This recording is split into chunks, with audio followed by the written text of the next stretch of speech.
Hey everybody in the digital world, how you doing? Welcome back to another episode of Spliced in Later. It's February, it's movie time, let's review some movies. So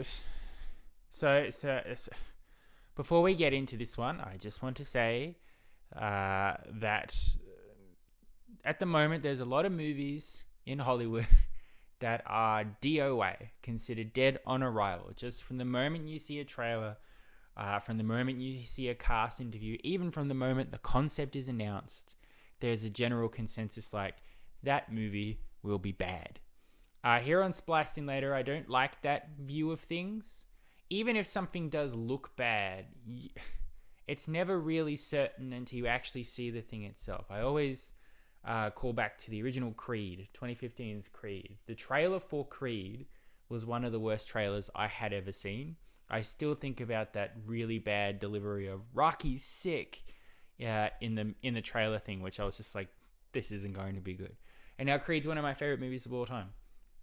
And I feel like as we go into the future with more and more box office failures and corporate shill products from companies that just want to sell IP brands rather than actual ideas, there's a genuine negativity against sort of anything.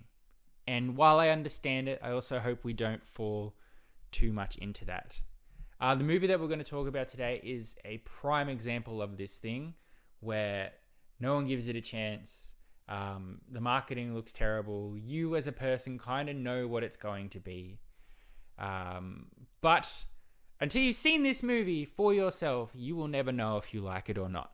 I'll say that. So regardless of what all those reviews are saying, regardless of what people said 9 months ago before there was even a trailer, regardless of what I'm about to say to you, I just want to say I really want to get rid of this dead on arrival approach to some movies where it's just like, that sounds stupid, that looks stupid, because it's always stupid. There's a YouTube channel that I usually follow quite frequently. I've been struggling with them recently because I feel like their views are a bit outdated. But they're really adapting this thing where they just lampoon a movie before it's even come out. That said, this movie is deserving of lampooning, but I can do it because I've seen it. And we're going to get into that. So today we're reviewing Madam Web. It is the newest superhero film. We've got 1 billion of them so far. It's the newest film from Marvel and Sony. So if you're unfamiliar with that, if you think it's an MCU movie or something like that, it isn't. So what the go with that is that the Marvel Studios and Disney, basically by this point, do own the rights to almost all of their characters. Back in the early 2000s, before Marvel Studios was its own company and before Disney bought everything ever, the rights to certain Marvel characters were distributed among companies. So Sony got Spider-Man, Universal Studios got the Incredible Hulk, 20th Century Fox got the X-Men, all sorts of stuff all over the place. And over time, as these companies have been assimilated into the behemoth that is the Disney Galactic Empire, one of the small pluses of that is that rights to these characters do then fall back under the Marvel Studios banner, so then they can use them in their large cinematic universe for the most part. The lone holdout is Sony, because Sony has a hold of Spider-Man. And Spider-Man, in my opinion, and I think a lot of people would agree with me on this, is probably the most successful Marvel Comics character. He's definitely probably the most well-known. Not as much in the past. Before the MCU kicked off, though, all I really knew about Marvel was that Spider-Man came from it. I was aware of things like Iron Man and Captain America and the X-Men. But Spider-Man was the guy. He had the most shows, he had the most toys. And I think in general, he has the most accessibility to a wide variety of people. He's a very good character. He has some really cool stories, a great rogues gallery, some good supporting players. And he's a relatable superhero. A lot of us can see ourselves as Peter Parker and yada, yada, yada. So naturally, Sony doesn't really want to give that up. They had some successful Spider-Man movies, some mediocre Spider-Man movies, but, you know, I get it. They're not going to be like, here, take the one thing that's probably holding our company above bankruptcy. So obviously in 2016, there was the landmark deal where the MCU could use Spider-Man in their world, but they don't get Spider-Man back. And if they want to make any Spider-Man movies, they have to make it in conjunction with Sony. And Sony, in turn, retains the rights to Spider-Man's characters' world. So if Marvel Studios want to use a Spider-Man character, it has to be in a Sony movie and approved by Sony. And on the other hand, Sony can make as many movies as they want about all the other characters. They can't really make a live-action Spider-Man movie, I don't think. I'm not sure if they could, or if they're like, Tom Holland's so popular at the moment, there's probably no point doing that because we'll just confuse people. But we have all these characters, we want to make movies and we want to make money. The problem with that being is a lot of these movies are about Spider-Man's villains or side superhero friends, and they're also inextricably linked to that character, that trying to do a movie where Spider-Man's not a part of it is very, very difficult. Sometimes you can get lucky. Those earlier Venom movies, surprisingly, even though Venom is so linked to Spider-Man, have managed to be relatively successful. Not critically acclaimed, but enjoyable movies. Tom Hardy's great in them. And then you have something like Morbius, the big meme of 2022 that came out last year, which was just an absolute mess. The thing that's common among all the Sony films is goofiness. It's goofy, very silly, sometimes baffling storytelling devices, and it really just depends on how that is executed. If it's in a way that you can have fun with it, or in the case of Morbius, in a so bad it's kind of funny and interesting to watch. Sony's not slowing down anytime soon. There's a Kraven the Hunter movie coming out later this year. And the other thing they enjoy doing is just announcing movies that you know will never ever come out. There was a Black Cat and Silver Sable movie that never came out. Recently they announced they were cancelling the El Muerto movie, which was about a wrestler, I think. And supposedly there's a movie about Hypno Hustler starring Donald Glover, and that's not a lie, that is true. That will never come out, but so far in the future, there is a Hypno Hustler movie. And then you have this, Madam Web. So Madam Web was announced a long time ago as Dakota Johnson playing Cassandra Webb. If you're unfamiliar with that character in the comics, I think there's a few different Madam Web versions. The one that I'm familiar with is the crazy old lady who's blind and sits in a chair and sees all of Spider-Man's past, present, and future, and can see across the Spider-Verse, which is a big deal at the moment because the Spider-Verse, along with all multiverses, is a big hit at the moment. Everybody's doing it. And with the Into the Spider-Verse, Across the Spider-Verse success, obviously Sony's like, we want to keep capitalizing on spider universes and different spider characters because that seems to be the thing. But I believe there's also a younger Madam Web type character, which may or may not be the same character. I'm not really sure. I don't know that much, apart from seeing her in the old animated show from the 90s. I really don't care. But the idea of that is that it also can introduce other spider superheroes that aren't Spider-Man. So she's connected to a Spider-Woman, Spider-Girl, all these different ones. So I assume the goal of this movie, less than doing a solid Madam Web story, I guess, is to introduce the concept of multiple spider superheroes who can have their own team-up movies or their own things. Sony is desperate to build a cinematic universe. They're not going about it particularly well. They failed miserably with Andrew Garfield's one, where they set up all that stuff in Amazing Spider-Man 2, and that just did not happen. And now falling over themselves to try and say Venom and Morbius and Madam Web, they're all in the same world. They never appear in each other's movies, and we can't really reference them. But we'll just have people say every now and then, boy, oh boy, New York is crazy these days, to be like, yeah, because we got monsters and vampires and things. Or in the case of Morbius, shoehorning the Vulture in to be like, I blame Spider-Man for everything, even though Morbius has never heard of Spider-Man. He does agree with that statement. It is Sony's first attempt at an actual superhero character story. So not taking a villain and trying to turn them into an anti-hero or the lesser of two evils or something. They've never fully embraced the villain concept because they don't want to make their character unlikable, I guess. But at least with something like Madam Web, you say right off the bat, this is going to be a superhero. But, you know, as I said, a dead on arrival movie. The concept seems not great for a movie. The execution doesn't sound like it would go particularly well. And then you have the marketing, which I cannot deter from Dakota Johnson and Sydney Sweeney and everybody else who were in here. They did the work. They showed up to the press events. They did the interviews. They let people know that Madam Web is a movie that exists and it is coming.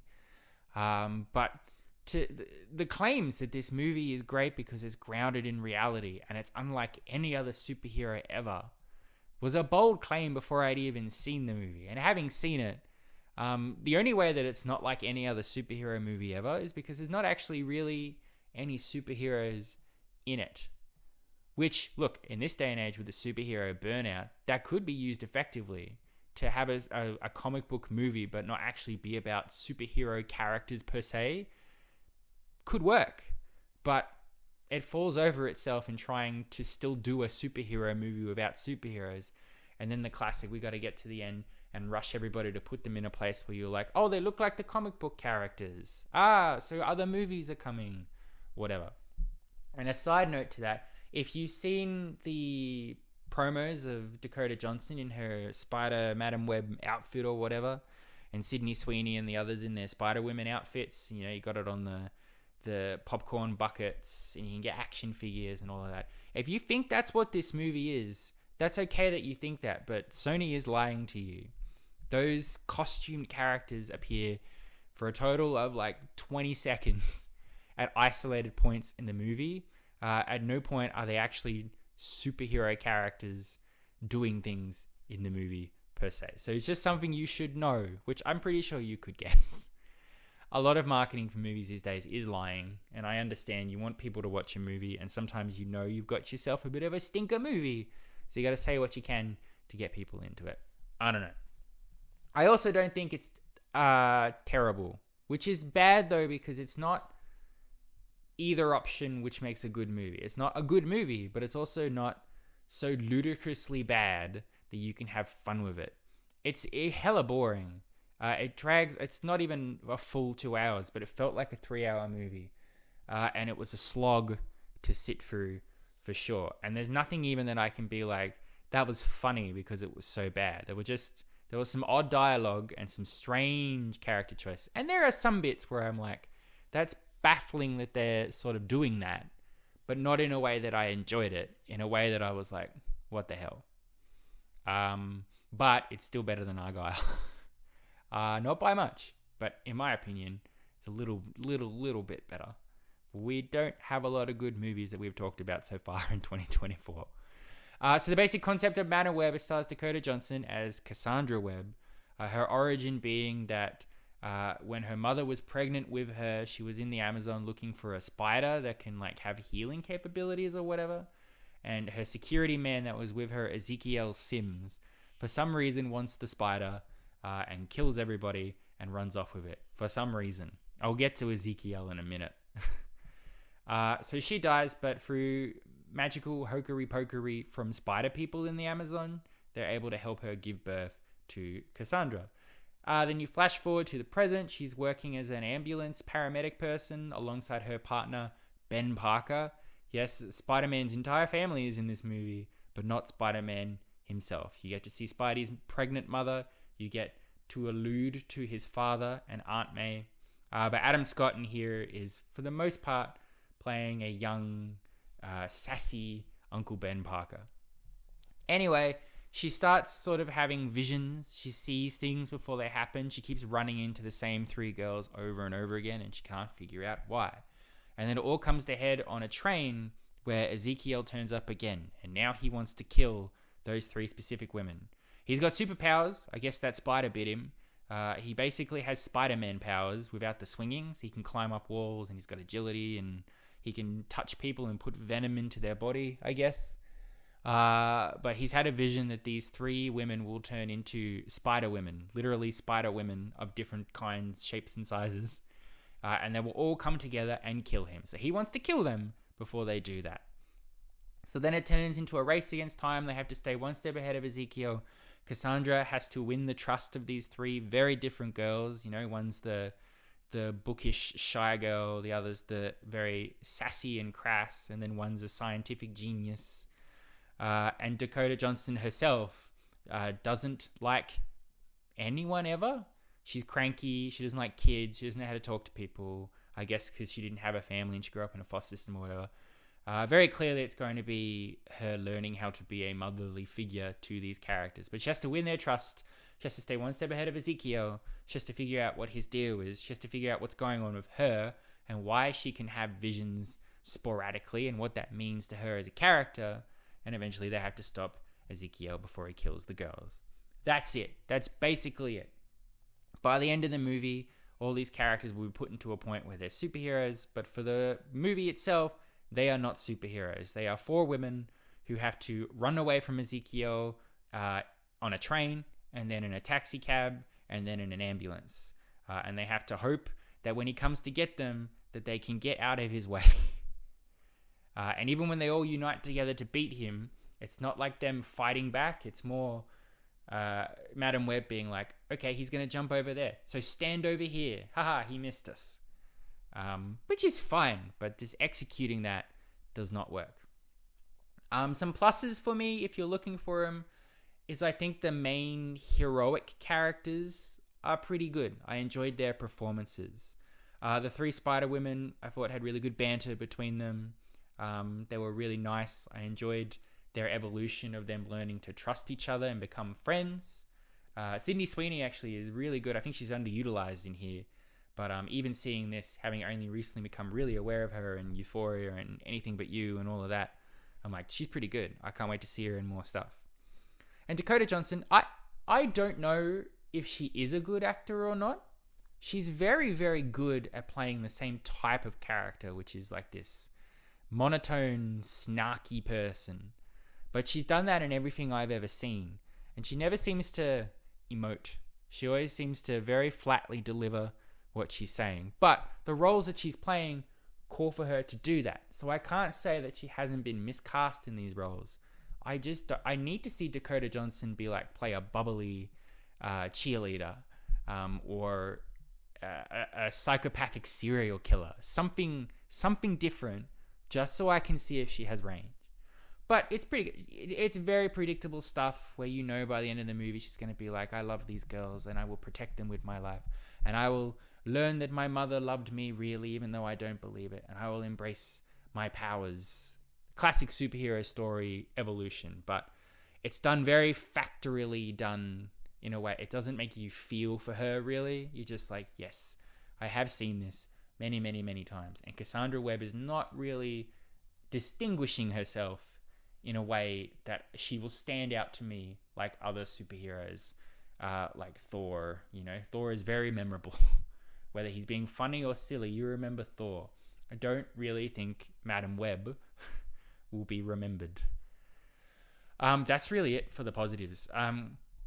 The villain, Ezekiel Sims, is awful. I can't remember. I didn't see the name of the actor who played him, but he's really bad. I couldn't understand what he was saying half the time, and I do not know what his motivations were. It's sort of implied at the start that he's had a hard life and he wants a good life, but I don't understand how stealing a spider gets that for him. And then later on, he's just like, now I got to kill these spider women. I'm like, why? Why do you want to do this? Why have you become who you are? What's really the motivation other than that? I don't know a lot about Ezekiel Sims, the comic book character, but from very brief interactions I had with him when I read that Spider-Verse comic stuff, I don't think Ezekiel was a bad guy. I think he was an anti-hero, which I hate that that's a thing, but whatever.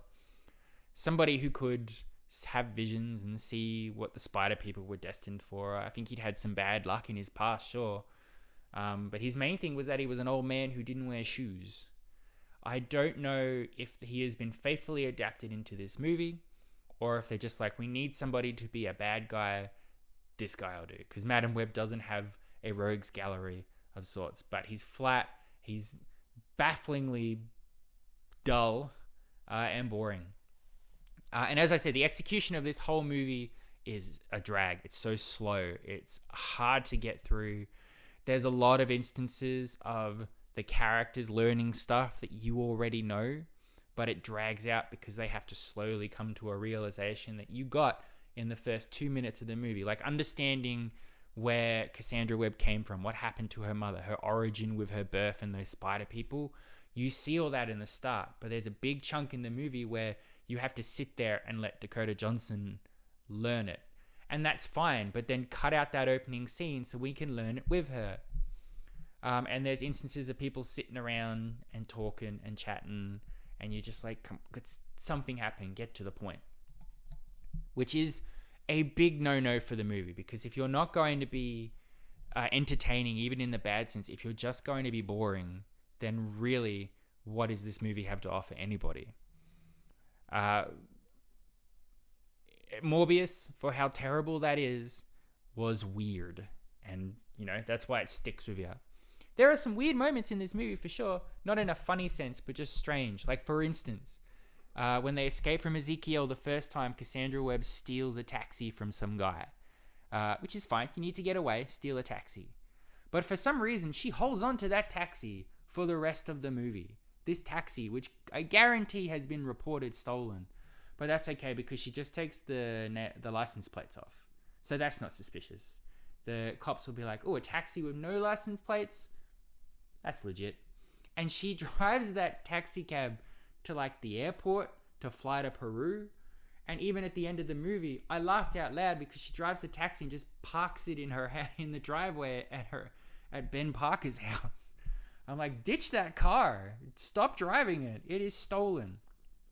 Which leads to another weird thing the movie did, which was to put an edge of a criminal wanted thing that hangs over Madame Web and her friends. So when she saves them from Ezekiel the first time, for some reason they throw in that nobody saw Ezekiel, aside from the cops who were murdered.